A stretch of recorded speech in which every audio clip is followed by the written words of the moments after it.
എനിക്ക് ജീവിക്കാൻ സൊസൈറ്റിയുടെ സർട്ടിഫിക്കറ്റ് ഉണ്ട്. ഞാൻ ഈ രാജ്യത്തിൻ്റെ നിയമങ്ങൾ അനുസരിച്ച് ജീവിക്കുന്ന ഒരാളായാൽ മതി. എനിക്ക് ഒരാളുടെ വാലിഡേഷനോ ഒരാളുടെ സർട്ടിഫിക്കറ്റോ കിട്ടിയിട്ട് നാട്ടുകാരെന്ത് പറയുമെന്ന് ചിന്തിക്കുന്ന ടൈപ്പ് ഓഫ് ആൾക്കാർ പണ്ടും ഉണ്ടായിരുന്നു. പണ്ട് നാട്ടുകാരെന്ന് പറയുന്നത്, ഇപ്പോൾ സോഷ്യൽ മീഡിയ എന്ന് പറയുന്നത്, അതിനെ ഭയക്കുന്നവർക്ക് ഭയങ്കര പ്രശ്നമാണ്. അത് മൈൻഡ് ചെയ്യാത്തവർക്ക് ഈ ഒരു പ്രശ്നവുമില്ല. എന്നെക്കുറിച്ച് എന്തെല്ലാം വിമർശിച്ചിട്ടുണ്ട്, ഞാൻ നോക്കിയിട്ട് ആയിക്കോട്ടെ. ഞാൻ എൻ്റെ ഞാൻ ഒരിക്കൽ ഒരാളോട് പറഞ്ഞു, എനിക്ക് ഈ ലോകത്ത് ആരോടും ഞാൻ ആൻസറബിൾ അല്ല, എൻ്റെ മക്കളോട് പോലും. I am answerable to only one person, my wife. കാരണം എൻ്റെ പാർട്ട്ണറായിട്ട് എൻ്റെ കൂടെയുള്ള ഒരാളാണ്. എന്നാൽ പിള്ളേർ അവരുടെ കാര്യം അവരുടെ വഴിക്ക് പോകും, അവർക്ക് അവരുടെ ജീവിതം.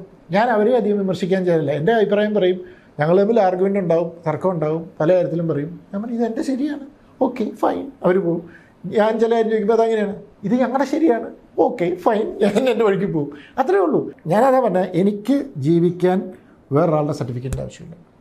എൻ്റെ മനസാക്ഷിക്ക് അനുസരിച്ച് ഞാൻ ശരിയായിട്ടാണ് ജീവിക്കുന്നത്. എന്നിട്ട് ഞാൻ പെർഫെക്റ്റ് ആയിട്ടുള്ള ഒരു ഭയങ്കര പെർഫെക്റ്റ് മനുഷ്യനാണെന്നുള്ള ഒത്തിരി കുറ്റങ്ങളും കുറവുകളും ഉള്ള ഒരു സാധാരണ പച്ചയായ മനുഷ്യനാണ് ഞാൻ ആരെയും വേദനിപ്പിക്കാനും ഒന്നും പോകാറില്ല, കഴിയുന്നവരും. പിന്നെ അറിഞ്ഞോ അറിയാതെ ആരെങ്കിലുമൊക്കെ വേദനിച്ചിട്ടുണ്ടെങ്കിൽ ഞാൻ സോറി പറയാറുണ്ട്. അപ്പോൾ അങ്ങനെയുള്ള സിറ്റുവേഷനിൽ മാത്രമല്ല ഞാൻ അത് വളരെ കെയർഫുള്ളായിട്ട് ചെയ്യുന്നു. ഓക്കെ, എൻ്റെ ഭാഗത്തുനിന്ന് ഒരു തെറ്റ് പറ്റി, ഞാൻ പറഞ്ഞു അതാരായാലും, അല്ലെങ്കിൽ ആരെങ്കിലും എന്തെങ്കിലും പിന്നെ പറയട്ടെ എന്നേ. ഒത്തിരി അലിഗേഷൻസ് ഇവിടെ വന്നിട്ടുണ്ട്, അത്രേ ഉള്ളൂ. എനിക്കതിനെക്കുറിച്ച് സർ, ക്രിയേറ്റീവ് ഫ്രീഡത്തിൻ്റെ കാര്യം പറയുമ്പോഴത്തേക്ക് ഓവർ ദ ഇയേഴ്സ് വളരെ ഡിസ്കഷൻ പോയിന്റുള്ള ഒരു കാര്യമാണ് പൊളിറ്റിക്കൽ കറക്റ്റ്നെസ്. സോ അതിൻ്റെ ബേസിൽ സാർ സ്വയം സെൽഫ് സെൻസർ ചെയ്യാനായിട്ട് തോന്നിയിട്ടുണ്ടോ? സത്യം ഒരു കാര്യം പറഞ്ഞാൽ വിശ്വസിക്കുമെന്നറിയില്ല, പൊളിറ്റിക്കൽ കറക്റ്റ്നെസ് എന്നാന്ന് ഞാനിപ്പോഴും മനസ്സിലാക്കി വരുന്നത്. ഞാൻ ഇടയ്ക്ക് പിള്ളേരോട് ചോദിക്കും, അപ്പോൾ ചില കാര്യങ്ങൾ ഞാൻ ചോദിക്കും ഇതാണോ പൊളിറ്റിക്കൽ കറക്റ്റ്നെസ്, അപ്പോൾ പിള്ളേർ പറയും ഞാൻ അങ്ങനത്തെ കാര്യത്തിൽ ഇച്ചിരി പുറകോട്ടാണ്. അപ്പോൾ ഞാനിപ്പം മനസ്സിലാക്കിയതിൽ കുറച്ച് കാര്യങ്ങൾ വെച്ചിട്ട് പൊളിറ്റിക്കൽ കറക്റ്റ്നെസ് എന്ന് പറയുന്ന പരിപാടി ഒരു ഇത് നല്ലതാണ്. പക്ഷെ ചില സ്ഥലത്ത് അതിച്ചിരി ഓവറായിട്ട് പ്രൊജക്റ്റ് ചെയ്യപ്പെട്ട് ചെറിയ കാര്യങ്ങൾക്ക് പോലും ഭയങ്കരമായിട്ട് അത് ചെയ്ത് പോകുന്നുണ്ടോ എന്നൊരു സംശയം. അതെൻ്റെ മാത്രം സംശയമാണ്. കാരണം ഞാൻ ജീവിച്ച് വളർന്നൊരു കാലഘട്ടവും നമ്മൾ ഇത് ചെയ്ത് വന്ന ഒത്തിരി ഇതുണ്ടല്ലോ. അതുകൊണ്ട് ചില അഭിപ്രായ വ്യത്യാസങ്ങളുണ്ട്. എനിക്ക് അതിനോട് എതിർപ്പില്ല, പക്ഷേ അഭിപ്രായ വ്യത്യാസങ്ങളുണ്ട്. അത് ഉപയോഗിക്കപ്പെടുന്ന രീതിയിൽ അഭിപ്രായ വ്യത്യാസമുണ്ട്. സാർ, അതേ കോണ്ടെക്സ്റ്റിൽ തന്നെ ഇന്നലെ തന്നെ ഒരു റീല് കണ്ടിരുന്നു. ഒരു ദൃശ്യത്തിലെ ലാലേട്ടൻ മീന രാത്രി വീട്ടിലോട്ട് വരുന്നു. മീന പറയുന്നു ഇന്ന് കണ്ട കുളി സീനായിരുന്നു, ബെഡ്റൂം സീനായിരുന്നു എന്ന് ചോദിക്കുന്നു. അപ്പം മോഹൻലാൽ പറയുന്നു ബലാത്സംഗ സീനായിരുന്നു കണ്ടെന്ന് പറഞ്ഞുകൊണ്ട് പോകുന്ന അത് വിമർശിച്ചുകൊണ്ടുള്ള പിന്നെ അത് കാലകാലങ്ങളിൽ ഈ ഇന്ത്യ മഹാരാജ്യത്ത് ആർക്കും ആരെയും വിമർശിക്കാം, പറയാനുള്ള സ്വാതന്ത്ര്യം ഉണ്ട്, അതുപോലെ വിമർശിക്കാനുള്ള സ്വാതന്ത്ര്യമുണ്ട്. അതിനെ ആ സെൻസിലെടുക്കും. ഇപ്പം ദൃശ്യം എന്ന് പറയുന്ന സിനിമ ഇറങ്ങിയപ്പോൾ കുറച്ചൊരു വിമർശിച്ചു, ഇത് പിള്ളേരെ ഇത് ചെയ്യാണ്, റോങ് മെസ്സേജ് കൊടുക്കുകയാണ് എന്ന് പറഞ്ഞ് ഒരാൾ വിമർശിച്ചു. ഇപ്പുറത്ത് വേറൊരാൾ വേറെ രീതി പറഞ്ഞു. അതിനകത്ത് ആ പെങ്കൊച്ച് എന്താ ചെയ്തത്? ആ പെങ്കൊച്ച് എന്ന് അമ്മയെ വിവരം പറഞ്ഞു. വേണേ അമ്മ ഒളിച്ചു വയ്ക്കായിരുന്നു. ആ പോസിറ്റിവിറ്റി തന്നെ ആരും കാണാത്തത്. അവിടെയാണ് ഞാൻ പറഞ്ഞത്. ചുമ്മാ കുറച്ച് പേര് അതിൻ്റെ പൊളിറ്റിക്കൽ കറക്റ്റ്നെസ് അല്ലെങ്കിൽ വേറെ ഇതെന്നൊക്കെ പറഞ്ഞ് ഒരു വേറൊരു ആംഗിൾ, ഇത് ഞാൻ കുറ്റം പറയല്ല. അത് പറയുന്ന വ്യക്തിയുടെ ഇതനുസരിച്ചിരിക്കും. ജെന്യുവനായിട്ട് പറയുന്നവരുണ്ടാവാം, ചിലർക്ക് ശ്രദ്ധിക്കപ്പെടാൻ വേണ്ടി പറയുന്നവരുണ്ടാകാം. ഒരു സംഭവം നടക്കുന്നു, ആരും അതിനകത്ത് പ്രത്യേകിച്ചൊന്നും പറയാനില്ല, അതിൽ നിന്ന് ആരും കാണാത്ത രീതിയിൽ ഒരു ഐറ്റം പറഞ്ഞപ്പോൾ പെട്ടെന്ന് അതിനെ അങ്ങ് പ്രൊജക്റ്റ് ചെയ്യും. കാരണം ഇപ്പോഴത്തെ രീതിയിൽ സോഷ്യൽ മീഡിയയിൽ അത് ഉടനെ അത് പ്രൊജക്റ്റ് ചെയ്യപ്പെട്ട് വരും. ഈയിടെയൊക്കെ ഞാൻ കണ്ടു ഒരു ആക്ട്രസ് ഒരു വളരെ ഇതായിട്ടൊരു പറഞ്ഞൊരു കാര്യം അങ്ങ് എടുത്തിട്ട് ഭയങ്കരമായിട്ട് ഇത്. ഞാൻ ആ പുള്ളിക്കാരിയുടെ അടുത്ത് ചോദിച്ചു, എൻ്റെ പൊന്നു സാറേ ഞാനിതാ പറഞ്ഞത്, വന്നത് ഇങ്ങനെയാണ്, എന്തെങ്കിലും പറയട്ടെ എന്ന് പുള്ളിക്കാരി ആ സ്പിരിറ്റിൽ എടുത്തുകൊണ്ട് അതങ്ങ് കുഴപ്പമില്ലാതെ പോയി. മോഹിനിയാട്ടം വർക്കായിരുന്നു. എനിക്ക് ഭരതനാട്യവും ഇഷ്ടമായിരുന്നു, മോഹിനിയാട്ടവും ഇഷ്ടമായിരുന്നു. എനിക്ക് ഞാൻ പറഞ്ഞില്ല, ഞാനൊരു ബേസിക് ഓഡിയനാണ്. ഇവിടെ പലർക്കും ഇഷ്ടമില്ലാത്ത പല ഹ്യൂമർ സിനിമകളും ഞാൻ ഭയങ്കരമായിട്ട് എൻജോയ് ചെയ്യും. ചെറിയ കാര്യത്തിന് ഒത്തിരി ഞാൻ പറഞ്ഞില്ലേ, ഞാൻ കൂടുതലും സോഷ്യൽ മീഡിയയിൽ ഒത്തിരി സ്പെൻഡ് ചെയ്യുന്ന മുഴുവൻ കോമഡി പ്രോഗ്രാംസ് കാണാനായിട്ടാണ്. അല്ലെങ്കിൽ ഈ റീൽസ് ഇല്ലേ നമ്മൾ പെറ്റ്സിൻ്റെയും ചിരിക്കാനുള്ള, ഞാൻ അതാ കാണുന്നത്. അപ്പോൾ പിവിളുമാരെ ഞാൻ ഇടയ്ക്ക് വിളിക്കും, വേണ്ടി വരും ഞാൻ നല്ല കോമഡി ഉണ്ടെന്ന് പറയുമ്പോൾ ഒരു പോകും. അപ്പോൾ എനിക്ക് ഭയങ്കര ഇഷ്ടമാണ്, കാരണം ഭയങ്കര എനിക്ക് അങ്ങനത്തെ ബേസിക് ഹ്യൂമർ ഞാൻ ചിരിക്കുന്നത്. പക്ഷേ അതിൻ്റെ ഇടയിൽ ചിലരൊക്കെ ഇരുന്നുകൊണ്ട് വളിപ്പ് അത് ഇതൊന്നും പിന്നെ കുറ്റം പറഞ്ഞാണ്. ഓക്കെ ഫൈൻ, ഓരോരുത്തർക്കും ഓരോ ഇഷ്ടങ്ങളല്ലേ. സാർ ആക്ച്വലി പല ജോണേഴ്സിലും സിനിമ ആയിട്ടുണ്ട്. സയൻസ് ഫിക്ഷൻ എഴുതാൻ ശ്രമിച്ചു. ആക്ച്വലി അതും താല്പര്യമുണ്ട്. എഴുതാനല്ല, നമ്മൾ എന്നറിയോ, എനിക്ക് എൻ്റെ മനസ്സിൽ ഒത്തിരി ആശയങ്ങൾ പോകുന്നുണ്ട്. ഞാൻ പറഞ്ഞില്ല, ഒരു കുട്ടികളുടെ സിനിമയ്ക്കുള്ള ആശയം പോകുന്നുണ്ട്, മ്യൂസിക്കൽ സിനിമയുടെ ആശയം നടക്കുന്നുണ്ട്, സയൻസ് ഫിക്ഷൻ്റെ സാധനമുണ്ട്, ഹൊററിൻ്റെ പോകുന്നുണ്ട്. ഞാനിപ്പോഴും അതൊരു സ്ക്രിപ്റ്റിങ്ങിലേക്ക് കയറുക എന്ന് വെച്ചാൽ ഇതിങ്ങനെ ഡെവലപ്പ് ചെയ്ത് മനസ്സിൽ ഡെവലപ്പ് ചെയ്ത് എവിടെയെങ്കിലുമൊക്കെ ഒരു ഫ്രെയിം ആകുമ്പോഴേ ഞാൻ എഴുത്തിലേക്ക് കയറാറുള്ളൂ. ഇപ്പോൾ നിങ്ങൾ പറഞ്ഞ ദൃശ്യം ഞാൻ എഴുതിയത്, മെമ്മറീസൊക്കെ എഴുതിയത് ഞാൻ 2007, 2008 അല്ല 2009 അപ്പത്തിനുള്ളിലുള്ള സമയത്താണെങ്കിലും ഈ ആശയങ്ങൾ 2000-ലും മെമ്മറീസ് എനിക്ക് തോന്നുന്ന 2001, 2002 കാലങ്ങളിൽ ഒക്കെ ആയിട്ടാണ് എനിക്കിത് വന്നത്.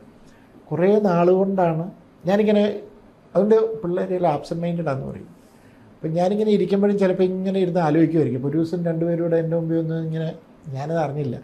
അവസാനം ഇത് ഞാൻ കേട്ടു, മൂത്തോളെ ഇളയവളോട് പറയുന്നത് കേട്ടു, ഡാഡി വേറെന്തോ ആലോചനയില്ലാന്ന് പറഞ്ഞു. എനിക്ക് എന്നാ പറഞ്ഞതെന്ന് ചോദിച്ചു, എന്തോ ഒന്ന് പറഞ്ഞു. പക്ഷേ ഞാനന്നേരം ഇങ്ങനെ വർക്ക് ചെയ്യുന്നത്. ഞാനതുപോലെ ഒരിടത്ത് പറഞ്ഞ ദൃശ്യം 3യുടെ ആ പോലീസ് സ്റ്റേഷൻ എന്നുള്ള സംഭവം ഉണ്ടല്ലോ, ആദ്യത്തെ സ്ക്രിപ്റ്റിലില്ല. അത് ഞാൻ ഷട്ടിൽ കളിച്ചുകൊണ്ടിരിക്കുമ്പോഴാണ് എനിക്ക് കിട്ടുന്നത് ആശയം. അപ്പോൾ ഓടി വന്നിട്ട് ഞാൻ മൊത്തത്തിൽ അതൊന്ന് റീവർക്ക് ചെയ്തു. ഭയങ്കര യാത്രകളിൽ കേൾക്കും, പാട്ട് കേട്ടുകൊണ്ടിരിക്കുമ്പോൾ കേൾക്കും, ചിലപ്പം ഇങ്ങനെ സംസാരിച്ചുകൊണ്ടിരിക്കുമ്പോൾ ഇടയ്ക്ക് അതിൽ നിന്ന് ഒന്ന് പോയിട്ട് വരും. അങ്ങനെയുണ്ട്. അതുകൊണ്ട് ഒത്തിരി ആബ്സെൻറ്റ് മൈൻഡാണ് ഞാൻ. റൗണ്ട് ദ ക്ലോക്ക് ഉറങ്ങുന്ന സമയം ഒഴിച്ച് ബാക്കി സമയം മുഴുവൻ ഇങ്ങനെ കഥകളെക്കുറിച്ച് ആലോചിച്ചുകൊണ്ടിരിക്കും. എന്ന് പറഞ്ഞാൽ ഞാനിപ്പോൾ മനസ്സിൽ എൻ്റെ ഉള്ള തോട്ടുകൾ ചിലപ്പോൾ ഇവിടെ ഇങ്ങനെ ഇരിക്കുമ്പോൾ നിങ്ങളുടെ ഒരു ക്യാരക്ടർ എനിക്ക് ഇഷ്ടപ്പെട്ടാൽ അതിനകത്തൊരു പ്രത്യേകത, ഇവിടെ ഒരു കാഴ്ച ഞാൻ കണ്ടു, ഒരാൾ ചിലപ്പോൾ കിടന്ന് ഷൗട്ട് ചെയ്ത് ഗോൾ ഉണ്ടാക്കുന്നത്. അപ്പോൾ ഞാൻ ഈ ക്യാരക്ടറൈസേഷൻ ഇത് മറ്റേ ക്യാരക്ടറിന് കൊടുത്താലോ, അങ്ങനെ ഇതുണ്ട്. ദൃശ്യത്തിന് അല്ല മറ്റേ നമ്മുടെ ഇതുണ്ടല്ലോ, എന്താ പറയുക, മൈ ബോസിനകത്ത് അച്ഛൻ്റെ ക്യാരക്ടറില്ലേ, അതെൻ്റെ ഫാദറിൻ്റെയാണ്. ജോർജ് കുട്ടിയുടെ ഒത്തിരി ട്രേറ്റ്സ് എൻ്റെ ഫാദറിൻ്റെ ഇതിൽ നിന്നുള്ള ആ ലൈറ്റ് ഓഫ് ചെയ്യുന്ന അടക്കം. കാരണം ഇപ്പോൾ ഞാൻ ഡൈനിങ് റൂമിൽ നിന്ന് ഇറങ്ങുമ്പോൾ ലൈറ്റ് ഓഫ് ചെയ്തിട്ട് പോകും, അവരവിടെ കഴിച്ചുകൊണ്ടിരിക്കുകയാണെങ്കിൽ. ഇനി ജോർജ് കുട്ടി ചെയ്യുന്ന കുറച്ച് കാര്യങ്ങൾ നിങ്ങൾ ഒരുപക്ഷെ ഇനി വരുന്ന സിനിമകളിൽ അടുത്തതിൽ കാണുമ്പോൾ അതിനകത്തെല്ലാം ഫാദറിൻ്റെ ലൈഫിലൊക്കെ നടന്ന കാര്യങ്ങളാണ്.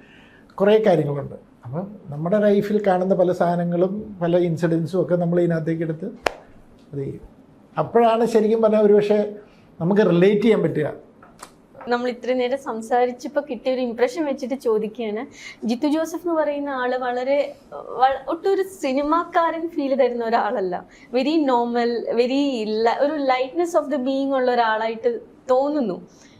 കോംപ്ലിക്കേഷൻസ് കുറവുള്ള വെരി അങ്ങനെ തന്നെയാണോ? എൻ്റെ ഫാദറിൻ്റെ ആയിരിക്കും. കാരണം ചാച്ചൻ MLA ആയിരുന്ന സമയത്തും പുള്ളി ഒരു സാധാരണക്കാരനെ പോലെയാണ് ജീവിച്ചിരുന്നത്. ഇപ്പം ഞങ്ങളുടെ വീട്ടിൽ ഞങ്ങൾ ബേസിക്കലി റബ്ബർ പ്ലാന്റേഴ്സ് ആയിരുന്നു.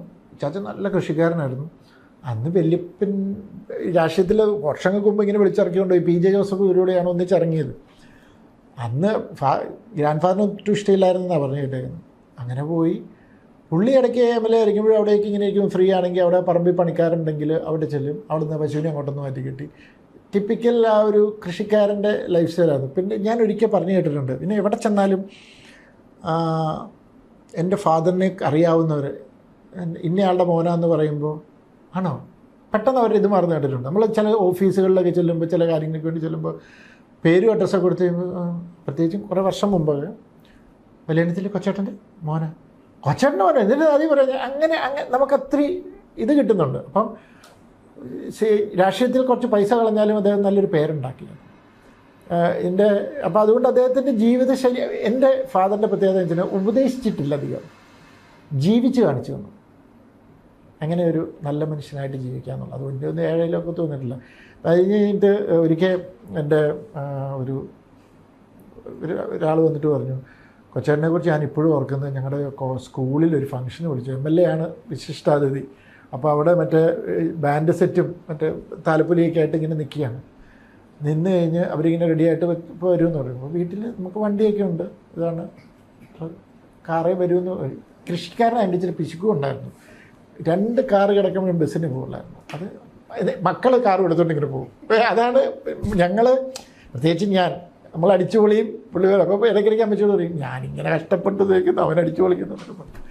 അപ്പോൾ അവരിങ്ങനെ വെയിറ്റ് ചെയ്തിരിക്കുമ്പോൾ പെട്ടെന്നൊരു സ്കൂട്ടർ വന്നു. സ്കൂട്ടറിൻ്റെ പുറകെ ചാച്ചൻ ഇറങ്ങി ചെന്നു. പുള്ളി എപ്പോഴും പറയും. അപ്പോൾ നമുക്കത് കേൾക്കുമ്പോൾ ഒരു സന്തോഷമാണ്. കാരണം എൻ്റെ ഫാദറിനെ കുറിച്ച് അങ്ങനെ നല്ലത് പറയുന്നു എന്ന് പറയുന്നത് നമുക്ക് ഒത്തിരി സന്തോഷമുള്ളൊരു കാര്യമാണ്. അപ്പോൾ തീർച്ചയായിട്ടും അദ്ദേഹം അത് ഇൻഫ്ലുവൻസ് ചെയ്തിട്ടുണ്ടാവാം. പിന്നെ ഈ നമ്മൾ ഫാദർ മരിച്ചു കഴിഞ്ഞപ്പം അവിടെ ആണ്ടൂർ കുർബാനയാണ്, അല്ല ആണ്ടൂർ കുർബാനയല്ലേ, നമ്മൾ 7-11 അങ്ങനെ ഒരു പള്ളിയിലൊരു ഒപ്പീസ് ചെല്ലുന്ന ഇതുണ്ട്. അപ്പം അന്ന് കുർബാനയ്ക്ക് അച്ഛൻ പ്രസംഗിച്ചപ്പോൾ അച്ഛനൊരു കാര്യം പറഞ്ഞു, ഈ ഒപ്പീസും ഇതൊന്നും ചെയ്യുന്നതൊന്നുമല്ല കാര്യം. നിങ്ങൾക്ക് നിങ്ങളുടെ പിതാവിനോട് അല്ലെങ്കിൽ നിങ്ങളുടെ ഭർത്താവിന് അമ്മച്ചിയോട് ഇതുണ്ടെങ്കിൽ നിങ്ങൾ ചെയ്യേണ്ടത് ഈ ഒപ്പീസിനേക്കാളൊക്കെ ഇത് നിങ്ങൾക്കില്ലാത്തതും നിങ്ങളുടെ ഫാദർ അല്ലെങ്കിൽ ഇപ്പം എൻ്റെ കേസ് എടുക്കാൻ ഫാദറിനുമുള്ള ഒരു നല്ല ക്വാളിറ്റി സ്വന്തമാക്കാൻ നോക്കുകയാണ്. അന്ന് തൊട്ട് ഞാൻ ശ്രമിക്കുന്നതാണ്. കുറച്ചൊക്കെ സക്സസ്ഫുൾ ആയിട്ടുണ്ട്. വലിയ ബുദ്ധിമുട്ടാണ്. ചാച്ചൻ്റെ ക്ഷമ ഭയങ്കരമായിട്ട് ക്ഷമിക്കുമായിരുന്നു. മുമ്പിൽ വൈകുന്നേരങ്ങളിൽ മുമ്പിൽ വന്ന് കള്ളും കുടിച്ചിട്ട് രാഷ്ട്രീയപരമായി എതിർക്ക ശൈലിയിലുള്ളവർ വന്ന് തെറി വിളിച്ചാലും പിറ്റേ ദിവസം അന്ന് വർഷങ്ങൾക്ക് മുമ്പേ കണ്ടിട്ടുണ്ട്. അന്നൊക്കെ ഈ സിമെൻറ്റ് കിട്ടണമെങ്കിൽ MLA അങ്ങനെ ഒരു കാലഘട്ടം ഉണ്ടായിരുന്നു. അപ്പോൾ അന്ന് ഈ എതിർകക്ഷിയിലുള്ളവരൊക്കെ രാത്രി കള്ളു കുടിച്ചിട്ട് തെറിയൊക്കെ വിളിക്കും. 2 ദിവസം കഴിയുമ്പോൾ വന്നിട്ട് പറയും കുറച്ച് സിമെൻറ്റ് വേണമായിരുന്നു. പുള്ളി അപ്പം നീ എന്നെ തെറി വിളിച്ചില്ല എന്നൊക്കെ പറഞ്ഞിട്ട് അങ്ങ് ഒപ്പിട്ട് കൊടുക്കും. അത് കണ്ടാണ് ഞാൻ വളർന്നത്. അതുകൊണ്ട് എനിക്കത് പറയുമ്പോൾ എപ്പോഴും എല്ലാവരും പറയുമ്പോൾ 100 നാക്കാന്ന് പറയും. പക്ഷെ അത് അപ്പോൾ അതുകൊണ്ടായിരിക്കാം ഇങ്ങനെയൊക്കെ ജീവിക്കാൻ. എൻ്റെ ബ്രദേഴ്സ് ആണെങ്കിലും എല്ലാവരും അങ്ങനെ ഒരു ഞങ്ങൾ ബേസിക്കലി ഒരു സാധാരണക്കാരനാണ്. ആ ഒരു ജീവിതം ജീവിക്കല്ല. പിന്നെ സിനിമയിൽ ഇങ്ങനെ അങ്ങ് പോകുമ്പോഴും ഞാൻ പിള്ളേരോട് പറയും നമ്മളെ ഇത് പോകുന്നതിനേക്കാൾ ഇരട്ടി സ്പീഡിൽ താഴേക്ക് വരും. അതുകൊണ്ട് നമ്മളൊരു ബേസിക് ജീവിതം അങ്ങ് ജീവിച്ചാൽ വലിയ കുഴപ്പമില്ലല്ലോ. എന്ന് കരുതി നമുക്ക് ഇഷ്ടമുള്ള വണ്ടി മേടിക്കുക കാശ് അതൊന്നുമല്ല. നമ്മൾ പുതിയ ചാച്ചൻ്റെ ഒരു അപ്ഡേറ്റഡ് വേർഷൻ ആകാനായിട്ട് നോക്കാറുണ്ട്. ചാച്ചനോട് ചിലപ്പോൾ ഞാൻ വിചാരിക്കും, ഒരിക്കൽ ഞാൻ ചോദിച്ചു എന്തിനാണ് ചേച്ചൻ ഇങ്ങനെ കഷ്ടപ്പെട്ട് നടന്നത് ചേച്ചനെ. അങ്ങനെ ഞാൻ മദറിനോട് ചോദിച്ചു. അമ്മച്ചി പറഞ്ഞു എടാ ചേച്ചൻ ആ കാറിൽ പോകുന്നതിനേക്കാൾ സന്തോഷം ആ ബസ്സിൽ ആ നാട്ടുകാരുടെ വർത്താനമൊക്കെ പറഞ്ഞു പോകുന്ന കാറിൽ പോകുമ്പോൾ അതിൻ്റെ പെട്രോൾ ചെലവ് അതിൻ്റെ ടയർ തീരുമാനം എന്ന് ചിന്തിക്കും. സാധാരണ കൃഷിക്കാരുടെ ചിന്താണ്. അത് തന്നെയാണ് ഞാൻ ജോർജ് കുട്ടി ചെയ്യുന്നത്. ഇപ്പം നിങ്ങളിത് പറഞ്ഞല്ലോ പ്രൊഡക്ഷൻ വാല്യൂവിൻ്റെ കാര്യത്തിൽ ഈ സിനിമയൊക്കെ ഫസ്റ്റും സെക്കൻഡും ഇതൊക്കെ ചെയ്യുമ്പോൾ ആ വീടിനകത്തൊരു ചേഞ്ചസ് കൊണ്ട് ഞാൻ മടിക്കും. കാരണം ജോർജ് കുട്ടി മുടക്കും അതിന് പൈസ. പുള്ളി തിയേറ്ററിൽ ചിലപ്പോൾ തുടങ്ങും, പക്ഷേ ആ വീട്ടിലൊരു TV മാറ്റാൻ പുള്ളി ചിലപ്പോൾ സമ്മതിക്കില്ല. കാരണം ചിലവാണ് അത്. അങ്ങനെയാണ്. അതാ ഞാൻ പറഞ്ഞത് ജീപ്പ് അവിടെ കിടപ്പുണ്ട്. അന്ന് ഞാൻ പറഞ്ഞില്ലേ കാർ മേടിക്കുന്ന കാർ ഷെഡ് മേടിച്ചിട്ടാണല്ലോ വണ്ടിക്ക് എന്തിനാ പെട്രോൾ എന്നൊക്കെ ചോദിക്കുന്നത് എന്ന് പറയുന്ന പോലെ അത്രയും എൻ്റെ ചാച്ചനില്ലായിരുന്നു. പക്ഷേ ആ ട്രെയ്റ്റ്സ് എടുത്തിട്ടാണ് ഞാൻ അതിനകത്തേക്ക് യൂസ് ചെയ്തത്. അങ്ങനെയാണ് ഞാൻ ആ ക്യാരക്ടറിനെ ഫോളോ ചെയ്യുന്നത്. 3rd വന്നപ്പം കുറച്ചൊക്കെ മാറ്റങ്ങൾ വരുത്തിയേക്കാന്ന് കുറച്ച് മാറ്റങ്ങൾ വരുത്തി അങ്ങനത്തെ കുറച്ച് ഇത് ചെയ്തു. അപ്പം ഞാനെപ്പോഴും അതിനെ അങ്ങനെ ഫോളോ ചെയ്യുന്ന ഒരാളാണ്. അപ്പം ഞാൻ പറഞ്ഞാൽ ഫാദർ എന്നെ ഭയങ്കരമായിട്ട് ഇൻഫ്ലുവൻസ് ചെയ്തിട്ടുള്ള ഒരാളാണ്. അതായിരിക്കാം, അതെൻ്റെ ഗുണമല്ല ഫാദറിൻ്റെയാണ്.